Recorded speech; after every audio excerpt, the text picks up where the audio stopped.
Saludos. Hoy nos vamos a sumergir en unos documentos que, bueno, normalmente no leeríamos por diversión, ¿no? Son extractos de la Gaceta Oficial de Panamá.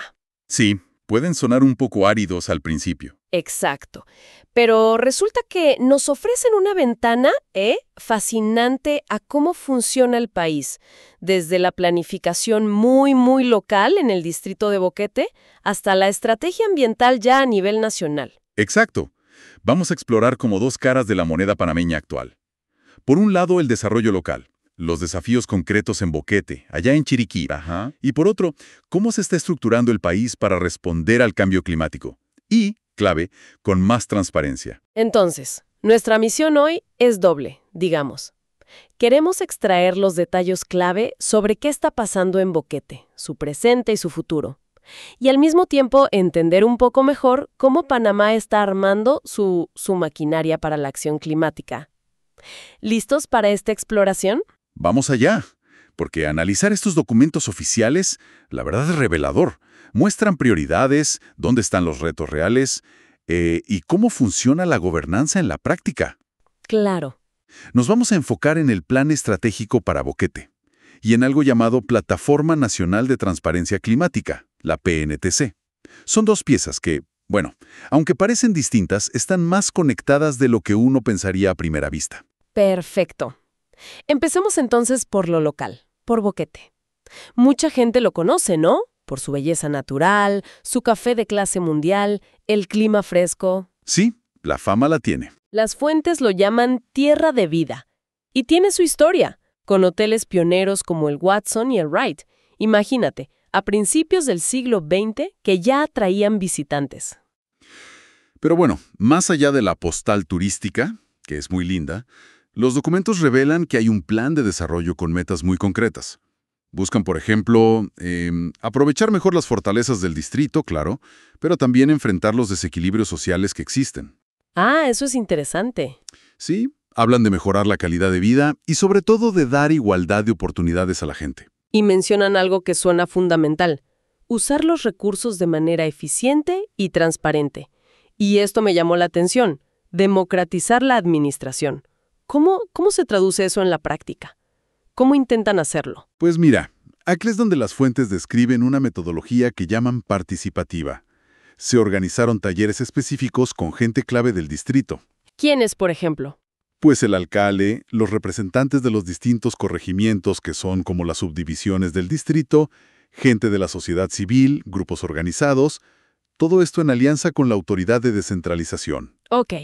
¿Y qué buscaban con esos talleres? ¿Cuál era el fin? El objetivo era claro: no imponer un plan desde arriba, sino recoger y validar las ideas, los objetivos, las acciones, directamente con la comunidad. Querían que las soluciones a los problemas locales surgieran, pues, de la propia gente que los vive día a día. Es un intento de gobernanza más horizontal, entonces, de abajo hacia arriba, como dicen. Exactamente. Esa es la idea que transmiten los documentos. Interesante enfoque. Hablemos un poco de cómo es Boquete hoy, según estos papeles. Está ubicado cerca del volcán Barú, limita con Bocas del Toro y Darid, y es un punto caliente de biodiversidad, hogar del famoso quetzal. Sí, y el uso de la tierra refleja su vocación, ¿no? El café es el rey, es el agroecosistema dominante. Pero ojo, también hay una cobertura importante de bosque maduro, casi un 40%, y otro 20% de bosque intervenido. El uso agropecuario en general es clave.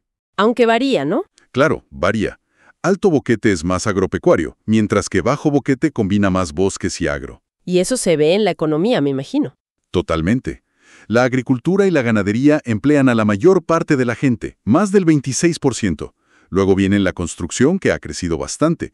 Parece el comercio y, claro, hoteles y restaurantes. Leí unos datos curiosos como rendimientos altísimos de papa y cebolla, 1,000 quintales por hectárea de tomate y, bueno, más de 1,800 hectáreas dedicadas al café. Eso es mucho café. Muchísimo. El comercio local también tiene su peso, ¿eh? Mencionan decenas de abarroterías y supermercados. Y el turismo, bueno, es un pilar fundamental. Eventos como la Feria de las Flores y el Café en enero y la de Orquídeas en abril son imanes de visitantes. Aquí hay un dato que me llamó la atención. una discrepancia en las cifras de camas de hotel. La autoridad de turismo tenía un dato como de 650 camas, que suena bajo, ¿no? Sí, bastante bajo para la fama de Boquete. Exacto, mientras que la Cámara de Comercio local hablaba de más de 2.500 camas. Una diferencia enorme. Ujú. Eso sugiere un crecimiento rápido, quizás informal en parte, ¿no? Que supera las estadísticas oficiales. Vienen muchos canadienses, europeos, norteamericanos. Definitivamente. Ahora, si miramos los datos socioeconómicos que presentan, la cosa se pone más compleja. La población ha crecido bastante desde el año 2000, superando los 23.500 habitantes en 2023. Pero lo que salta a la vista es la disparidad de ingresos. Fíjate, la mediana de ingreso mensual por hogar en Alto Boquete ronda los 1,000 balboas, que es como $1,000. Que para Panamá no está mal. No está mal, pero si te vas a Caldera, otro corregimiento, cae a solo 400 balboas. Menos de la mitad. Exacto. Eso revela unas brechas socioeconómicas importantes bajo esa superficie turística tan conocida. Una diferencia muy marcada, sí. Y la mayoría de la población, el 60%, vive en comunidades rurales, no en los centros urbanos del distrito. Así es. Y la infraestructura, bueno, tiene sus desafíos. De más de 200 kilómetros de vías, casi la mitad está en estado regular y un tramo importante en mal estado. Mencionan específicamente algunas rutas clave. El tema de siempre, las carreteras. Pues sí. El sistema de saneamiento, dicen, está en construcción, lo cual es vital. Y un punto crítico para el desarrollo ordenado. Boquete no tiene un plan de ordenamiento territorial, un POT, aprobado a nivel nacional por el Ministerio de Vivienda, el MIBIOT. ¿En serio? ¿Un lugar tan turístico y desarrollado? Usan uno local como referencia, pero está desactualizado, hasta 2018. Esto complica mucho planificar el crecimiento de forma sostenible, claro. Claro, me imagino. Vale, y aquí llegamos a un punto crucial que surgió en esos talleres comunitarios. Los problemas identificados por la propia gente. Y los riesgos ambientales pesan mucho, ¿verdad? Muchísimo. Lo mencionan directamente. La falta de gestión local del riesgo por inundación, sobre todo por el río Caldera, que ya ha causado estragos varias veces. Uf, el Caldera es famoso por eso. Y claro, la amenaza latente del volcán Barú. El historial de inundaciones y deslizamientos es largo, desde 1938. Incluso hay un acuerdo municipal específico para intentar reducir estos riesgos, porque afectan todo: vilas, casas, economía, hasta la famosa Feria de las Flores y el café. Qué complicado. ¿Y qué otros problemas salieron a la luz en esos talleres? Varían un poco por corregimiento, como es lógico. En algunos, la contaminación por basura o el ruido es un tema. En otros, la falta de canalización de ríos y quebradas. Problemas muy concretos. Sí. En lo social, mencionan un centro de salud deteriorado en Palmira. Económicamente, hay quejas sobre el escaso impulso turístico en algunas zonas o la mala condición de los caminos para sacar la producción agrícola, lo que hablábamos de las vías. Claro, afecta directamente al bolsillo. Y urbanísticamente, problemas de planificación ligado a la falta de POT, seguramente, y falta de alcantarillado pluvial en áreas de crecimiento como Alto Boquete. Incluso temas de seguridad mencionaron, con cifras de robos y violencia doméstica. Nos da una imagen, bueno, mucho más completa y compleja que la del simple paraíso turístico. Totalmente. Y el análisis FODA, fortalezas, oportunidades, debilidades, amenazas que hicieron, resume bien esto. Una debilidad clave que señalan: la escasez de guías turísticos locales bien capacitados. Mira tú. Y la lentitud con que llegan los fondos públicos, las transferencias, para ejecutar proyectos. Y como amenaza principal, ¿qué crees que mencionan? Aparte del obvio. Pues me imagino que el cambio climático estará ahí. Exacto. El cambio climático y el aumento de la economía informal son las grandes amenazas identificadas. Pero también ven oportunidades, claro, como expandir el ecoturismo, atraer inversión, aprovechar mejoras futuras en puertos y aeropuertos de la provincia de Chiriquí. Y las soluciones que proponen en el plan, como mejorar la infraestructura, reforestar, manejar mejor las cuencas hidrográficas, las conectan con algo más grande, con metas nacionales o globales. Sí, y esto es importante. Vinculan explícitamente estas acciones locales con los Objetivos de Desarrollo Sostenible de la ONU, los ODS. Por ejemplo, mejorar el acceso al agua lo conectan con el ODS 6, agua limpia. Ah, bien. Y construir infraestructura más resistente a desastres, como las inundaciones. Con el ODS 11, ciudades y comunidades sostenibles. Buscan alinear lo local con estas metas globales, lo cual es lo que se debe hacer, ¿no? Tiene todo el sentido. Bien, hemos visto la realidad de Boquete, un lugar con un potencial enorme, sin duda, pero enfrentando serios desafíos socioeconómicos y sobre todo ambientales y climáticos. Y con una comunidad intentando, pues, trazar un camino. Ahora, demos el salto. ¿Cómo se ve esto desde el nivel nacional? Exacto. Eso nos lleva a la segunda Gaceta Oficial y a esta Plataforma Nacional de Transparencia Climática, la famosa PNTC. Suena importante, pero ¿qué hace exactamente? ¿Para qué sirve? Pues mira, aunque el nombre es un poco técnico, su función es crucial. Piensa en la PNTC como el Tablero de Control Climático de Panamá. Es el sistema oficial, creado por decreto en 2020, para monitorear, reportar y registrar todo lo que el país hace en materia de clima.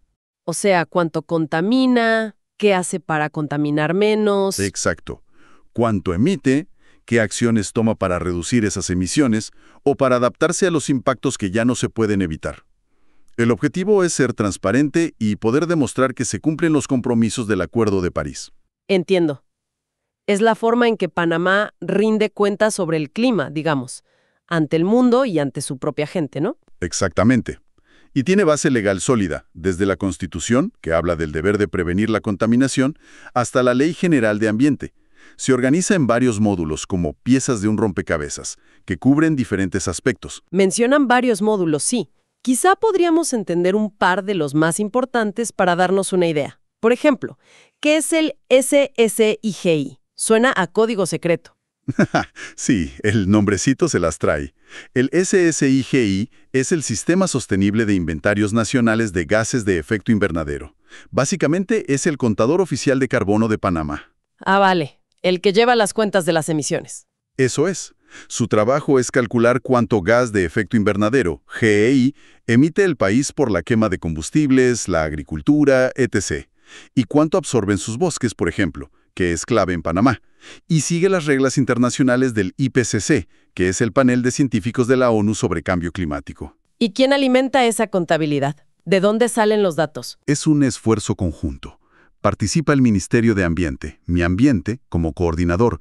Hay comités técnicos especializados por sector: energía, agricultura, bosques, desechos. O sea, expertos de cada área. Correcto. Y muy importante, los proveedores de datos. Estos son otros ministerios, empresas públicas y privadas, asociaciones, que tienen la información clave. Por ejemplo, ¿cuánto combustible se vendió en el país? ¿Qué tipo de manejo de estiércol hay en las fincas? O si hubo deforestación o reforestación, que entra en el sector UTC-UTS, uso de la tierra, cambio de uso de la tierra y silvicultura. Entiendo. Es un trabajo de recopilación enorme. Sí lo es. Y opera en ciclos bienales. Planifican, recopilan datos, los procesan, elaboran el inventario y lo reportan. ¿Y qué hay del RENA y el RENAM? Suenan parecido, como registros. ¿Lo son? El RENA es el Registro Nacional de Acciones. Registra las acciones climáticas en general, tanto de mitigación como de adaptación. Y el RENAM es un registro más específico para las acciones de mitigación. Las que reducen emisiones. Exacto, las que buscan reducir emisiones o aumentar la captura de carbono. Piensa en proyectos de reforestación, eficiencia energética en edificios, instalación de paneles solares, cambios en prácticas agrícolas. Ahí está, como la reforestación que mencionaban como necesaria o deseable en Boquete. Exacto. Ahí ves una conexión directa, o potencial al menos. El RENAM sirve para llevar un registro oficial y estandarizado de estas acciones de mitigación. Pueden ser políticas, como una ley de incentivos a renovables, programas nacionales como Reduce tu huella, o proyectos específicos. ¿Y por qué es tan importante registrar eso? Bueno, aparte de la transparencia, es importante porque, como mencionan las fuentes, tener estas acciones bien documentadas y registradas en el RENAM puede ser clave para conseguir financiamiento internacional. Ah, para conseguir dinero. Claro, por ejemplo, del Fondo Verde del Clima, el FVC, que es un gran fondo global para apoyar proyectos climáticos en países en desarrollo. Para acceder a ese dinero, a menudo necesitas una carta de no objeción del gobierno que diga: sí, este proyecto está alineado con nuestras prioridades. Y ese proceso, según el decreto, pasa por el RENAM. Ah, o sea que este registro no es solo burocracia. ¿Puede ayudar a que se hagan cosas concretas sobre el terreno? Ese es uno de sus propósitos fundamentales, sin duda. No es solo contar, es facilitar la acción, idealmente. Entendido. Y volviendo un momento a los riesgos de boquete, como las inundaciones que tanto les preocupan. La plataforma también sigue la pista de cómo el país se adapta a esos impactos del clima que ya están aquí. Sí, para eso hay otros módulos. Existe un módulo específico de monitoreo y evaluación, M&E le llaman, de la adaptación. ¿Y qué hace ese? Este se enfoca en ver qué acciones están tomando para reducir la vulnerabilidad del país a los impactos climáticos. Hablamos de sequías, inundaciones, aumento del nivel del mar, olas de calor. Y no solo qué se hace, sino si esas acciones están funcionando. ¿Y cómo miden eso? Suena complicado. Lo es. Usen indicadores que miden la exposición al riesgo, la sensibilidad de la población o los ecosistemas y la capacidad que tienen para adaptarse.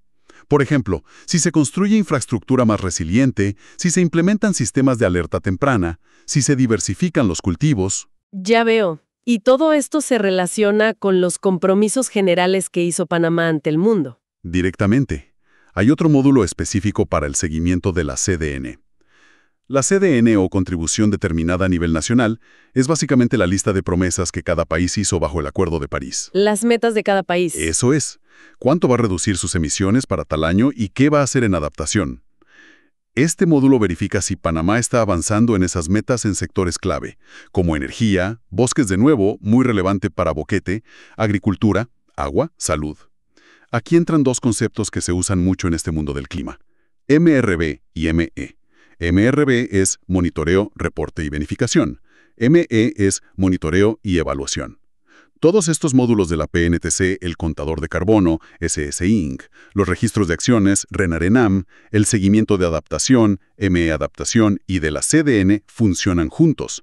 Son como un gran sistema integrado. Para que Panamá sepa dónde está parada con el clima. Exacto.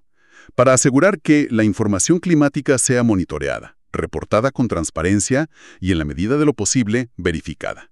Y se nutre de información que ya existe o debería existir en otros sistemas sectoriales, como los datos de energía que maneja la Secretaría Nacional de Energía o los del Monitoreo de Bosques de Mi Ambiente. Vale, creo que empezamos a ver el cuadro completo. Por un lado, tenemos a Boquete a nivel de calle, ¿no? Lidiando con inundaciones, necesitando manejar sus bosques y su agricultura de forma más sostenible y planeando acciones muy locales en esos talleres. Y por otro lado, a nivel nacional, Panamá construyendo esta plataforma digital, la PNTC, que es bastante compleja para tener una visión global de sus emisiones, de las acciones de mitigación como la reforestación, de cómo se adapta a los impactos y si está cumpliendo sus promesas climáticas internacionales. La conexión es precisamente esa.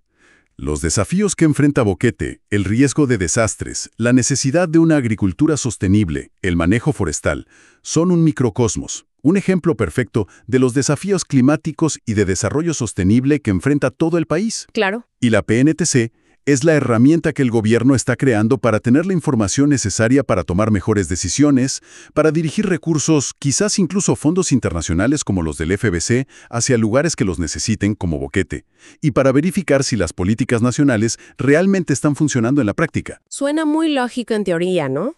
Pero, ¿cuáles son los retos para que esto funcione bien? Porque, ¿del papel a la realidad? Los retos son considerables, claro.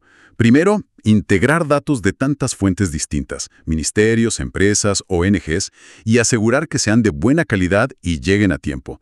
Eso es un desafío técnico y de coordinación enorme. Me lo imagino. Poner a todo el mundo de acuerdo. Segundo, lograr que la ciudadanía y los actores locales, como los de Boquete, realmente participen, entiendan esta información y la puedan usar.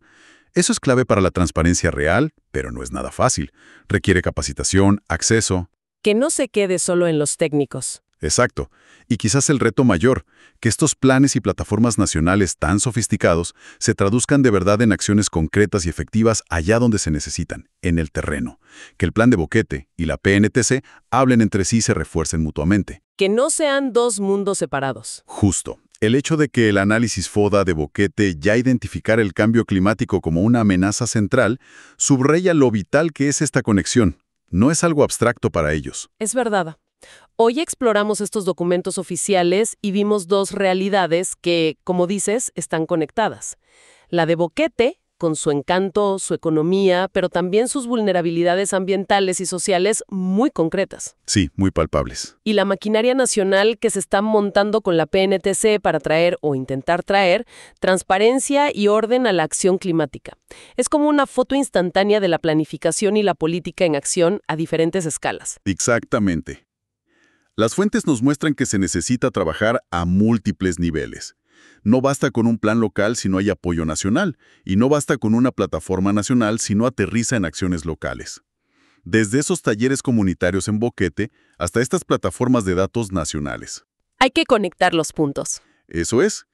El éxito dependerá de que también se logre conectar esas capas, que la información fluya en ambos sentidos, y que las acciones locales se alineen con las metas nacionales, y que las políticas nacionales respondan a las necesidades locales. Y para cerrar, una reflexión que me queda dando vueltas, escuchándote. Estos documentos describen sistemas muy completos, muy detallados, para recoger y monitorear datos, como la PNT. Se ve un esfuerzo grande ahí. Sí, la estructura está pensada. De toda esta información nacional que se está generando, ¿cómo pueden acceder a ella de forma sencilla y utilizarla para defender sus necesidades, para asegurarse de que las acciones prometidas lleguen a su territorio y para pedir cuentas sobre los compromisos climáticos y de desarrollo que se hacen a nivel nacional? Esta es la pregunta del millón, ¿no? ¿Cómo cerrar ese círculo para que la transparencia no sea solo un ejercicio técnico, sino una herramienta real para la gente? Exacto. Ahí queda algo para seguir pensando, definitivamente.